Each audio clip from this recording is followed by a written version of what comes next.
आज हम आप लोगों को बताएंगे डॉक्टर भीमराव अंबेडकर कौन थे और कैसे हुआ इन वाले तो इनको पानी नहीं दिया जाता है, अछूत कहा जाता था। आज भीमराव अंबेडकर की पूरी कहानी यहीं पे जानेंगे। 1901 में ब्रिटिश इंडिया की प्रेसिडेंट एक 10 साल का बच्चा अपने भाई बहनों के साथ मशहूर रेलवे स्टेशन पर खड़ा था। काफ़ी देर हो चुकी थी, अंधेरा, लेकिन उन्हें लेने कोई नहीं आया था। रेलवे मास्टर ने अपने प्यार से बात करता है, लेकिन जैसे ही उसे पता चलता है कि यह अन्य जाति का है, उसका व्यवहार बदल जाता है। वह उन्हें अनदेखा कर देता है।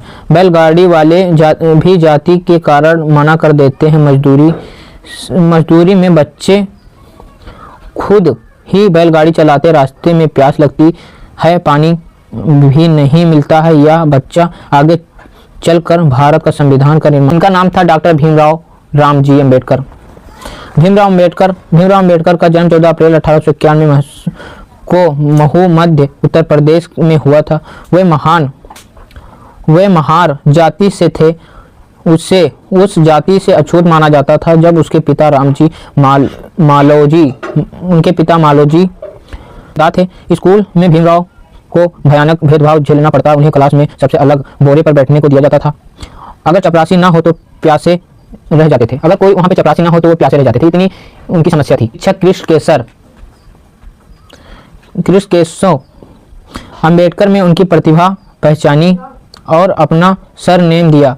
यहीं से वे भीमराव अम्बेडकर कहलाए। कम उम्र में माता की मृत्यु, गरीब, अपमान और सब कुछ झेलने हेतु पढ़ाई नहीं हो रही थी और पढ़ाई छूटी जा रही थी धीरे धीरे। इसके बाद समस्या कुछ ऐसी आई उनके।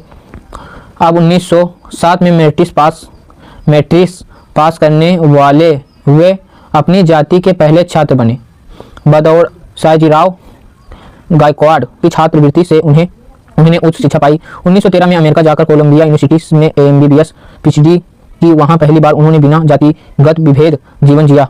इसके बाद वे लंदन इकोनॉमिक्स गए और ब्रिटिश बने। भारत लौटने पर इतनी शिक्षा के बावजूद उन्हें फिर अपमान झेलना पड़ता। गायकवाड़ की छात्रवृत्ति से उन्होंने उच्च शिक्षा पाई। 1913 में अमेरिका जाकर कोलंबिया यूनिवर्सिटी में MBBS PhD की। वहां पहली बार उन्होंने बिना जातिगत विभेद जीवन जिया। इसके बाद वे लंदन स्कूल ऑफ इकोनॉमिक्स गए और ब्रिटिश बने। भारत लौटने पर इतनी शिक्षा के बावजूद उन्हें फिर अपमान झेलना पड़ता। बड़ौदा में इनकी नौकरी छोड़नी पड़ी। होटल से निकाला गया सिर्फ जाति की वजह से। फिर उनकी कहानी एक ऐसे दौर से गुजरती है, जरा सुनिएगा। यहीं से उन्होंने तय किया कि अब चुप नहीं रहेंगे। उन्होंने मूक नायक कृषि भारत में जैसे अखबारों में की जाए दलितों की आवाज़ उठाने के लिए चौदार तालाब आंदोलन 1927 में उन्होंने दलितों को पानी पीने का अधिकार दिलाने के लिए संघर्ष किया।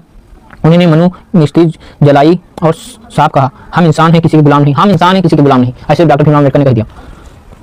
दलितों के राजनीतिक अधिकारों के लिए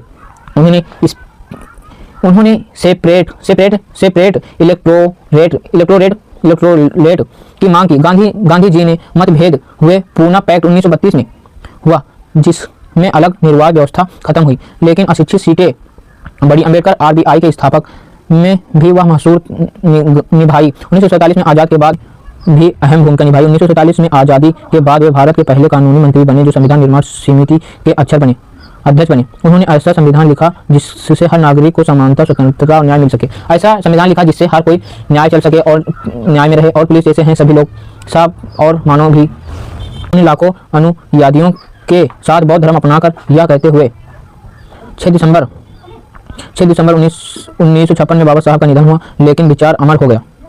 अम्बेडकर ने विभेद को शिक्षा, तर्क और संविधान से चुनौती दी। दलितों को आत्मसम्मान और अधिकार